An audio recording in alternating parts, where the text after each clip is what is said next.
오늘은 스데반의 설교 본문이죠. 사도행전 7장이 가장 긴 설교인데, 사도행전에서 가장 긴 설교가 기록된 스데반의 설교 첫 번째 파트, 아브라함부터 요셉까지 부분을 다루겠습니다. 오늘 제목을 궁극적 성취라는 제목으로 하나님 말씀 증거하겠습니다.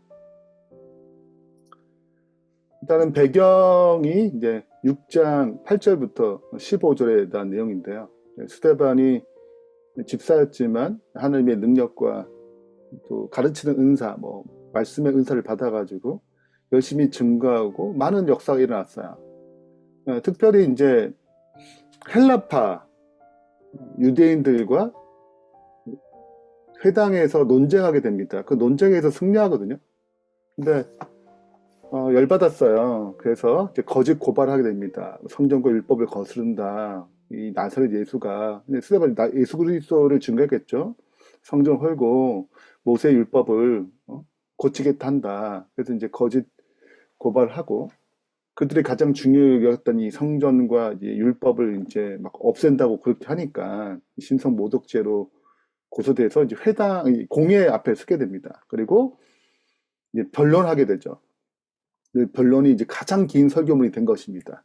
하나님의 구속사를 처음부터 차근차근 되짚어 가면서 설명하고 이 성경과 율법을 무너뜨리는 것이 아니고 그것의 진짜 성취, 진짜 의미, 그 완성을 이루신 분, 그것이 바로 예수 그리스도다 라고 설교를 진행해요. 이 과정 가운데 이스라엘 백성들 반역하고 하나님의 뜻을 거역하는 모습이 있습니다. 오늘날 너희가 이와 같다 라고 얘기하고, 그러니까 이제 마음에 찔려서 결국 이제 스데반을 죽이게 되죠. 스데반의 설교는 이제 세 파트로 구성되어 있는데요. 그러면 이제 구속의 역사를 설명하는 것입니다. 그래서 구약이 뭐지? 딱 한 장으로 본다 그러면 요거 보면 이제 구약의 스토리를 알 수 있는 거죠. 첫 번째 파트가 오늘 본문인데 아브라함부터 요셉까지 구속의 역사가 어떻게 진행되는지를 설명합니다. 17절부터 43절 모세가 가장 비중이 커요. 네. 광야까지 인도하는 역사, 그리고 이제 44절부터 이제 53절 이제 그 성막을 중심으로 예수님까지 그 성취에 대한 이야기가 스데반의 설교의 흐름입니다. 마지막에 좀 급한 부분이 있어요. 분위기가 안 좋으니까 설교가 빨리 마무리되는 듯한 느낌을 받는데 여튼 흐름은 이와 같습니다. 제일 첫 번째 이제 하나님의 구속의 역사를 설명할 때 아브라함부터 시작하죠. 다 아는 내용입니다. 아브라함을 이제 부르십니다. 2절에 보면 영광의 하나님이 그에게 나타났어요. 보였어요. 그래서 메소포타미아에서 나오라. 그래서 이제 가나안 땅을 인도하는 거죠. 즉 이미 성전과 율법 믿기 전에 이방 땅에서 하나님이 역사하심이 있었다는 것입니다. 두 번째는 이제 내 고향을 떠나는 거죠. 나타나고 내 고향과 친척을 떠나 3절에 등장합니다. 그래서 가나안 땅으로 인도하는 거죠. 한 번도 가보지 못한 미지의 땅으로 믿음을 따라 나아갑니다. 그리고 이제 지금 현재 있는 땅, 우리가 지금 살고 있는 이스라엘 가나안 땅에 옮겼다라고 4절에 얘기해요. 그 다음부터 5절부터 7절까지는 이제 이 구원의 약속과 이 현실이 얼마나 괴리가 있는지를 설명합니다. 그러나 여기서 이제 도착했는데 주신 땅이라고 그러고 유업으로 준다고 그랬고 여기서 이제 메시아가 등장할 텐데 발붙일 땅 하나가 없었다는 거예요.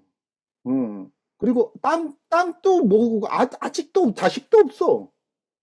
근데 무슨 후손이 그 약속을 주신 그 약속만 있다는 거, 약속만 있었다는 거죠. 땅에 갔는데 뭐 땅을 주는 어떤 것도 없고 뭐 자식도 없고, 네 지금 벌써 75살에 들어와가지고 100세에 낳잖아요. 그러니까 시간이 지날수록 이 약속과 현실은 굉장히 거리감이 더 많이 들어가는 거예요. 그러니까 이스마엘 낳았죠. 자기 힘으로. 6절입니다. 하나님이 또 이같이 말씀하시되 그 후손이 자식도 없는데 약속은 주셨어요. 후손이 다른 땅에 나그나가 되리니 그 땅 사람들이 이 종으로 삼아서 400년 동안 괴롭게 하리라. 또 이르시되 이 종 삼는 나라를 내가 심판하리니 그 후에 그들이 나와서 이곳에서 나를 섬기리라 라고 약속을 주셨어요. 약속을 줬는데 막 아무것도 없어. 음. 그리고 이제 할례 약속합니다. 할례 언약이죠. 할례 언약은 약속에 대한 이제 약속 지키면 우리도 지키겠다라는 이제 쌍방한의 언약이죠. 그래서 할례 언약을 줬고 하나님이 이삭을 주셨어요. 아브라함 이삭을 만난 거죠. 100세 때. 그리고 이삭이 야곱이 12조상을 이렇게 낳았습니다. 이 언약이 지금 하나 둘씩 작지만 하나 둘씩 성취하는 걸 보는 거예요. 그러니까 아브라함에게 할례 언약을 주면서 언약의 이제 맺음 표징으로 삼고 그 다음에 이삭과 야곱이 태어나야 이 언약의 계승자들이죠. 그리고 12조상 그래서 한 나라의 기둥 12가문이 세워진 거죠. 예. 그래서 이게 돌아보면 이제 아브라함 역사를 이게 8절까지 딱 돌아보면 하나의 약속은 시작부터 인간의 눈에 뭐 안 될 것처럼 보여요. 뭐 당장 잡히지도 않아. 현실과 약속이 너무 괴리감이 있고 그러나 하나님의 언약 약속은 신실하셔서 하나 둘씩 성취해 간다는 것입니다. 이 두 번째 파트 요셉에 대한 얘기를 해요. 7절, 9절부터 16절까지 흐름인데 요셉을 통해서 어떻게 구원의 역사가 이루어갔나라고 설명합니다. 아브라함에게 부르심, 가나안 땅 부르심은 초점이었다면 요셉을 통한 특별한 구원의 역사를 이루시는데 요셉은 이제 형들에게 시기와 배척을 하죠. 사도행전 7장 9절에는 여러 조상들이 요셉을 시기하여 애굽을 팔았죠. 애굽을 팔았어요. 다 아는 내용이죠. 뭐 요셉이 꿈꾸고 그게 시기 질투를 일으키려고 한 거 아닌데 그게 시기 질투가 일어났어요. 하나님의 계획이었지만 교만으로 비쳤고 형제들 열받았죠. 그 시기의 미움의 이제 대상이 되고 결국 이제 애굽에 팔려갑니다. 이렇게 하나님 백성 안에도 그 구속의 역사를 잘 이해 못하고 팔고 또 하나님의 구원의 역사를 이룰 그 사람을 이제 반대하는 이런 역사가 있었다는 거예요. 이게 이제 반복되면서 예수님께 딱 적용되거든요. 이 스데반 설교가. 그 반대하는 첫 번째 샘플이 얘가 이제 요셉입니다. 자, 이제 그런 팔았는데 불구하고 하나님의 구속의 역사가 이루어졌다는 거예요. 그래서 하나님이 요셉과 함께 계셔가지고 모든 환란을 건지시고, 예, 애굽 왕 바로 앞에 서서 은총과 지혜를 주셔가지고 그를 애굽의 통치자로 총리로 세우시죠. 그래서 노예로 잡혀갔죠. 감옥에 갇혔죠. 거의 절망적인 수준이에요. 뭐 꿈이 이루어지겠어요? 얼마나 약속과 괴리감이 있어요. 현실이.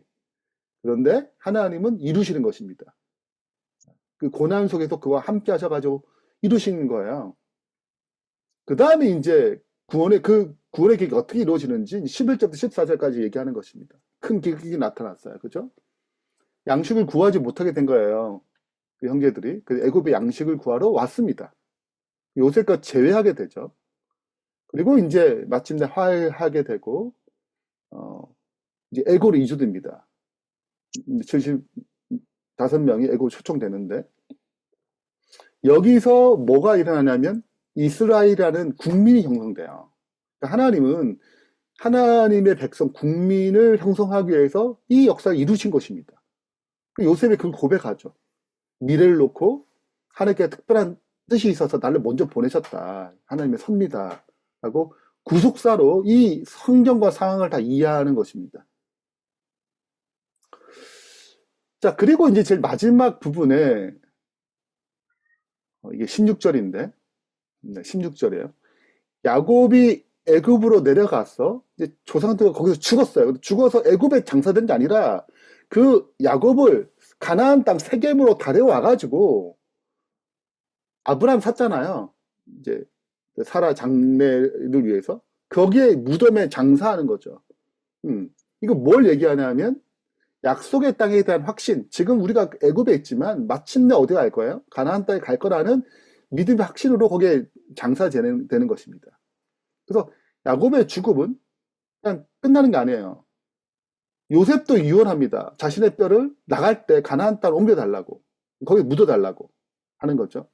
그 세겜의 무덤은 굉장히 의미심장하죠. 궁극적인 약속이 성취될 거라는 믿음의 표현인 것입니다. 자, 이거 이렇게 이제 스데반의 설교가 첫 번째 부분이 마무리됩니다. 우리가 여기서 배워야 할 교훈을 정리하면서 마치겠습니다. 세 가지 정리할 텐데, 첫 번째는, 하나님의 약속은 지연된다.